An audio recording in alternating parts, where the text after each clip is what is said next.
સુરતના છાપરાભાઠામાં મની ટ્રાન્સફરને ત્યાં બોગસ ચલણી નોટ વટાવવા ગયેલા કિરણ હોસ્પિટલના સિક્યુરિટી ગાર્ડને દુકાનદારે પકડી પાડી પોલીસને સોંપી દીધો હતો.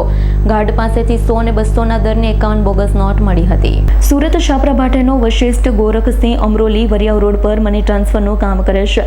ગુરુવારે સાંજે તેમની પાસે સુજીત હરિનંદન પોદાર આવી ડુપ્લિકેટ નોટ વટાવવાનો પ્રયાસ કર્યો.